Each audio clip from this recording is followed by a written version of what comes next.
नमस्कार दोस्तों, welcome to my channel. जैसा कि आप हमारे थंबनेल से देख चुके होंगे कि आज हम लोग यहाँ पे एनआईटी पुडुचेरी का जो पीएचडी नोटिफिकेशन आया है उसको हम लोग बड़े डिटेल में आज देखेंगे। उससे पहले आप हमारे चैनल पे आ चुके हैं जिसका नाम है हसल विद त्रिशु। एंड यहाँ पे मैं और भी सारे इंस्टीट्यूट का पहले से वीडियो अपलोड कर रखा हूँ। जैसा कि आप अगर हमारे वीडियो सेक्शन में आते हैं और देखते हैं तो बहुत सारे इंस्टीट्यूट का मैंने अपलोड करा है एंड बहुत सारे इंस्टीट्यूट का भी आना बाकी है। तो मैं ऐसे ही वीडियो लाता रहूंगा। एंड अगर आप इसमें से कोई भी आपका ड्रीम कॉलेज है तो आप उस वीडियो पे क्लिक करके एंड उसका डेट एंड डेडलाइन देख सकते हैं कि अगर कब तक है। अगर अब बचता है, अगर डेट है तब आप वहां पे अप्लाई कर दीजिए। एंड आप हमारे चैनल को सब्सक्राइब कर दीजिए एंड बेल आइकन को प्रेस कर दीजिए ताकि आगे आने वाले और भी इंस्टीट्यूट या और भी इस पे मैं अगर कुछ वैल्यूएबल कंटेंट लाता हूं तो आप तक जल्द से जल्द पहुंचे। उसके लिए आप बेल आइकन को प्रेस करते के रख दीजिए। तो बिना किसी देर के हम लोग सीधा इंस्टीट्यूट की वेबसाइट पे चलते हैं जहां पे पीएचडी नोटिफिकेशन लाई गई है। तो हम लोग एनआईटी पुडुचेरी का जो कैराकल कैराकल में है, उसका अपन देख लेते हैं। पीएचडी नोटिफिकेशन जो आई है उसके वेबसाइट पे हम लोग पहुंच चुके हैं। तो यहाँ पे आप देख पा रहे होंगे पीएचडी न्यू करके एंड यहाँ पे एडमिशन टू पीएचडी प्रोग्राम 2025-26 जनवरी सेशन के लिए। तो मैंने इस ब्राउजर को पहले से अपने नेक्स्ट टैब में ओपन करके रखा है। तो अपन देखते हैं कि लाइक की यहाँ पे क्या क्या लाया गया, जो कि 6/11/2025 को ये नोटिफिकेशन आई थी और आज 12 तारीख है। मैं 12 तारीख को बना रहा हूँ, ठीक है। एनीवे, अब इसका काफी टाइम बचा हुआ है। तो यहाँ पे जो कैटेगरी है एडमिशन की, वो सबसे पहला है फुल टाइम कैटेगरी, ठीक है। फुल टाइम कैटेगरी के अंदर क्या होता है कि एक होता है इंस्टीट्यूट फेलोशिप, फिर होता है प्रोजेक्ट स्टाफ एंड फिर होता है सेल्फ सपोर्टेड, यानी इंडियन एंड फॉरेन के लिए, दोनों के लिए भी, ठीक है। तो इंस्टीट्यूट फेलोशिप है तो लाइक की इंक्लूडिंग डायरेक्ट पीएचडी कैटेगरी और अदर फेलोशिप, यहाँ पे दोनों को कंसिडर कर लिया गया। एक है कि इंस्टीट्यूट पे करेगी और दूसरा है कि आपको कहीं से एक्सटर्नली फंडेड मिलता है, लाइक कि यूजीसी जेआरएफ या एनबीएचएम या डीएसटी या इंस्पायर फेलोशिप कहीं से अगर आपको मिलता है तब भी आप यहाँ एलिजिबल हो जाते हो। एंड प्रोजेक्ट का स्टाफ है कि आप किसी प्रोजेक्ट में पहले से हैं एंड आप यहाँ से पीएचडी करना चाहते हैं, ठीक है। एंड सेल्फ सपोर्टेड का मतलब होता है कि आपको मतलब कहीं से भी कोई फेलोशिप नहीं है, आप खुद से उसको पे करेंगे, ठीक। एंड उसके बाद आ जाता है पार्ट टाइम, ठीक है। उसके बाद एक होता है पार्ट टाइम एक्सटर्नल कैटेगरी, ठीक है। अगर कोई इस कैटेगरी में है तो इसे बड़े डिटेल में आप पढ़ लेंगे। मैं ज़्यादा इस पे बात नहीं करूंगा क्योंकि फिर वीडियो थोड़ी लंबी हो जाती है, डैट बिकॉज आप थोड़ा सा कंप्रोमाइज कर लेना एंड वीडियो को पॉज करके देख लेना। नहीं तो वरना मैं इस पीडीएफ और वेबसाइट का लिंक अपने इस वीडियो के डिस्क्रिप्शन बॉक्स में डाल दूंगा, आप वहां से भी देख सकते हैं। तो अब अपन सीधा एलिजिबिलिटी पे बात करते हैं। तो पीएचडी इन इंजीनियरिंग मतलब अगर आप किसी इंजीनियरिंग डिपार्टमेंट में अगर पीएचडी करना चाहते हैं तो उसकी एलिजिबिलिटी क्या है। तो सबसे पहला कहते हैं कि candidate with masters degree in engineering technology और मास्टर्स डिग्री बाय रिसर्च, यानी कि आपका जो मास्टर्स डिग्री है इंजीनियरिंग या टेक्नोलॉजी में होना चाहिए, नहीं तो फिर आपका एमएस होना चाहिए, ठीक है, जो कि रिसर्च होता है, मास्टर्स डिग्री बाय रिसर्च, ठीक है, इन इंजीनियरिंग टेक्नोलॉजी डिसिप्लिन। एंड आपका जो परसेंटेज ऑफ मार्क्स होना चाहिए वो 60% होना चाहिए या उससे अबव होना चाहिए अगर आप general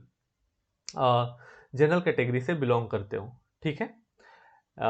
any general, OBC, EWS, ये सारे कैटेगरी से। एंड अगर सीजीपीए की बात होती है तो 6.5, ठीक है। और PG for admission under OC या ओबीसी कैटेगरी एंड 55% मार्क्स और CGPA of 6.0 for SC ST category, ठीक है। यानी कि अगर S C S T and पीडब्ल्यूडी कैटेगरी की बात करूं तो वहां पे आपको 6.0 यानी कि 55% मार्क्स ही लगेंगे, ठीक है। एंड अगर डायरेक्ट पीएचडी एडमिशन कैटेगरी है like candidate with bachelors degree in engineering technology from CFTI, तब आपको यहाँ पे एक वैलिड गेट स्कोर होना चाहिए एंड मिनिमम आपका 80% मार्क्स एग्रीगेट होना चाहिए। किसके लिए? तो general, EWS and OBC category के लिए, ठीक है। एंड 75% मार्क्स यानी कि 8.0 सीजीपीए या सीपीआई की बात हो तो SC ST and PWD candidate के लिए, अगर आप डायरेक्ट ग्रेजुएशन के बाद पीएचडी करना चाहते हो तो, ठीक है।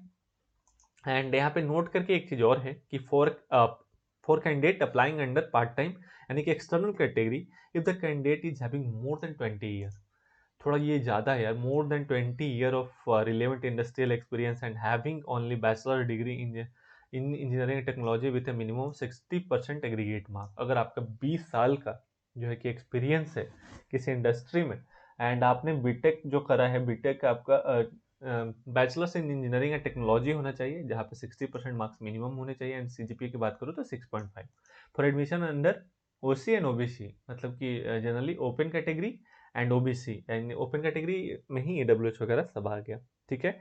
एंड अगर सीजीपीए की बात करो किसके लिए, तो एससी एसटी एंड पीडब्ल्यूडी के लिए, तो यहाँ पे 6.0, एंड परसेंटेज की बात करो तो 55%, ठीक है।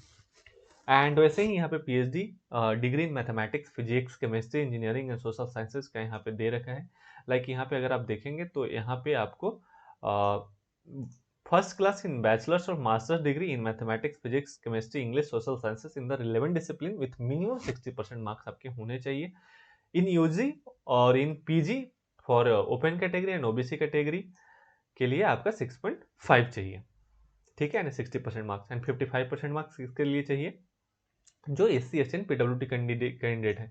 एंड यहाँ पे आपको एक valid C S I R UGC NET including lectureship, assistantship या GATE score is mandatory for institute fellowship. अगर इंस्टीट्यूट फेलोशिप आपको चाहिए तब यहाँ पे कोई एक आपको नेशनल लेवल का एग्जाम जो सी एस आई आर या नेट या यूजीसी नेट होता है या फिर गेट होता है, तो वो आपके पास होने चाहिए, तभी आप यहाँ पे इंस्टीट्यूट फेलोशिप के लिए आप एलिजिबल हो जाते हो। एंड उसके बाद यहाँ पे आ गया रिसर्च एरिया, जैसे कि डिपार्टमेंट वाइज है और सभी का रिसर्च एरिया उसके सामने दे रखा है। तो आप एक बार इसे वीडियो को पॉज करके देख लेना, नहीं तो फिर पीडीएफ को डाउनलोड करके देख लेना, मैं अपने डिस्क्रिप्शन बॉक्स में डाल दूंगा, ठीक है। तो सारे डिपार्टमेंट का दे रखा है, लाइक की chemistry, civil engineering, computer science and engineering, फिर है इलेक्ट्रॉनिक्स एंड कम्युनिकेशन इंजीनियरिंग, फिर है इलेक्ट्रिकल एंड इलेक्ट्रॉनिक्स इंजीनियरिंग, फिर है ह्यूमैनिटीज एंड सोशल साइंसेज, फिर है मैथमेटिक्स, फिर है मैकेनिकल इंजीनियरिंग, फिर है फिजिक्स। एंड यहाँ पे कुछ आ गया NIT Puducherry also invite application for full time UGC net fellowship. तो यूजीसी नेट फेलोशिप जिनको मिलता है, तो वहाँ पे आप मैथमेटिक्स में हैं वहाँ पे अप्लाई कर सकते हैं, फिर ह्यूमैनिटीज एंड सोशल साइंसेज में, फिर फिजिक्स में एंड केमिस्ट्री में, ठीक है। तो यहाँ पे दे रखा है। एंड सिलेक्शन प्रोसीड्यूर लाइक कहता है कि eligible candidate recommended by the departmental selection committee from the received applicants will be screened through a written test and interview by the department section। यानी कि यहाँ पे आपको एक रिटन टेस्ट एंड एक इंटरव्यू दोनों देना पड़ेगा, ठीक है। The merit list of candidate after written test and interview will be submitted to the chairperson senate through dean by the departmental selection committee for the approval, ठीक है। And यहाँ पे वो सिलेक्शन प्रोसीड्यूर तो हमने देख लिया कि यहाँ पे जनरली आपको एक रिटन टेस्ट और एक इंटरव्यू देना पड़ेगा। रिटन टेस्ट जनरली गेट और यूजीसी नेट का ही पैटर्न होता है, तो गेट नेट पे आपको फोकस करते रहना है एंड उसी से पूछा जाएगा। एंड इनफैक्ट इंटरव्यू भी आपका जो कोर कंप्यूटर साइंस का नॉलेज होगा वहां से ही पूछा जाएगा, एंड दूसरा पूछा जाता है जो आप रिसर्च कर रहे होते हैं। इस पे भी मैं एक डिटेल वीडियो बनाऊंगा, वो वीडियो जल्द से जल्द आ जाएगा। मैं कोशिश कर रहा हूँ कि आपके कुछ इंटरव्यू होने से पहले मैं वो अपलोड कर दूंगा। यानी यहाँ पे फी स्ट्रक्चर दे दिया गया है general, OBC and EWS category के लिए। तो फर्स्ट सेमेस्टर का फी स्ट्रक्चर यहाँ पे देख पा रहे होंगे कि 31,425 है, एंड यहाँ पे जो वन टाइम पेमेंट है ये भी उसके साथ ऐड कर लीजिए, यानी कि 12,450, 12,450, ठीक है। एंड यहाँ पे एक थीसिस सबमिशन फी है जो कि 10,000 है, ये हो सकता है during the submission of synopsis, जब आप सिनॉप्सिस देंगे उस टाइम पे ये आपको पे करना पड़ेगा। लेकिन ये वाला जो लिस्ट है इसमें मुझे एक चीज़ मिसिंग है, लाइक कि मेस का एंड हॉस्टल का, तो एक बार वो देख लेना आप, क्योंकि मेस का तो पे करना ही पड़ेगा एनी हाउ, तो वो भी ऐड होएगा यहाँ पे। मेस का मोस्टली वही 25,000 से 30,000 के बीच में होता है एक सेमेस्टर का, एंड ये आपका सेकेंड सेमेस्टर का है।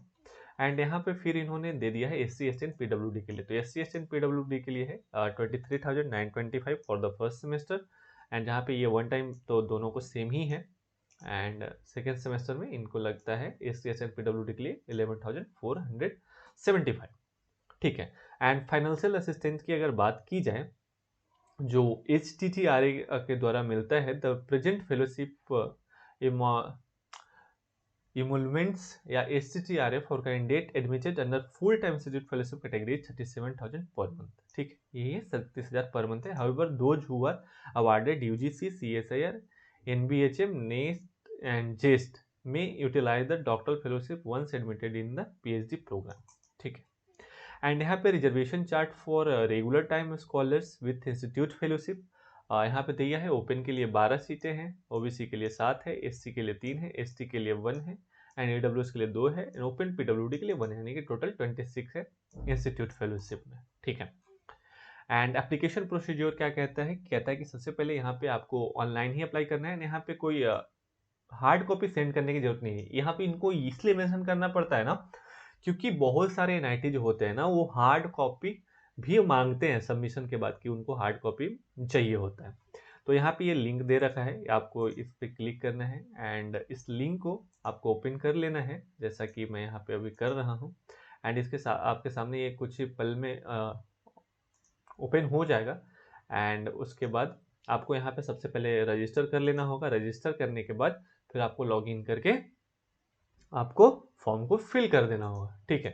तो यहाँ पे कि सबसे पहला है कि जो नॉन रिफंडेबल एप्लीकेशन फी है of RS 1000 and RS 500 for SC ST PWD candidate के लिए।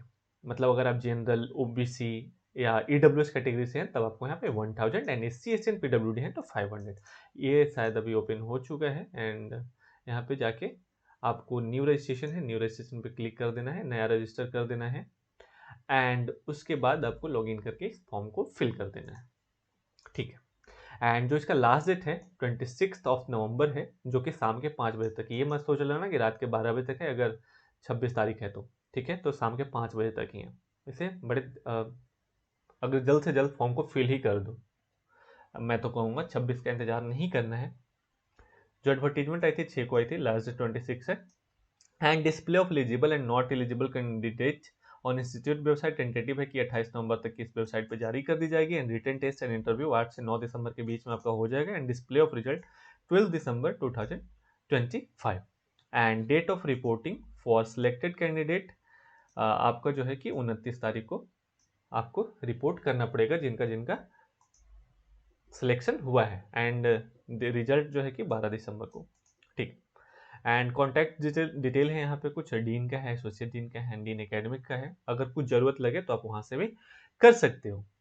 एंड ये वही वाला आईडी दे रखा है जहाँ पे bye entering a valid email ID and mobile number यहाँ पे लॉगिन जो है कि कर लेना है आपको अपना प्रोफाइल बना करके। And nomenclature for application category selection in below, यहाँ पे नॉमिनिक्लेचर दिया गया है। ये लाइक कि अगर आप PhD in computer science and engineering and full time करना चाहते हो तो PhD CSC फुल टाइम, ये हो सकता है आपको आगे चल के जरूरत पड़े तो ये नॉमिनिक्लेचर आपको यूज कर लेना है, PhD CSC फुल टाइम। वैसे ही सारे सब्जेक्ट का शॉर्ट कोड दे रखा है।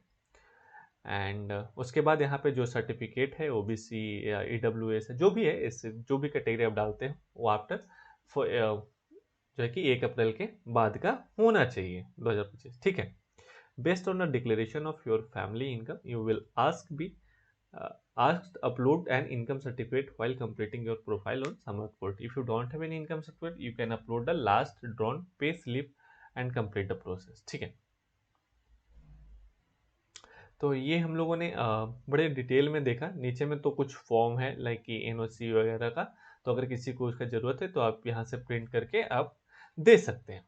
तो हम लोगों ने आज NIT पुडुचेरी के जो PhD नोटिफिकेशन आए हैं उसको हम लोगों ने बड़े डिटेल में देखा कि वहाँ पे क्या क्या रिक्वायरमेंट है, कौन कौन से लोग एलिजिबल हैं। तो आज का वीडियो हम लोग यहीं पे समाप्त करते हैं, लेकिन यहाँ से जाने से पहले आपसे एक रिक्वेस्ट है कि आप हमारे चैनल को सब्सक्राइब कर दीजिए एंड बेल आइकन को प्रेस कर दीजिए ताकि आगे आने वाला जो और भी वीडियो है उसका नोटिफिकेशन आप तक जल्द से जल्द पहुँचे।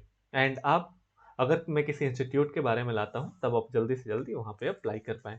तो आप हमसे जुड़े रहिए। Prepare well, hustle hard, achieve more. Thank you so much.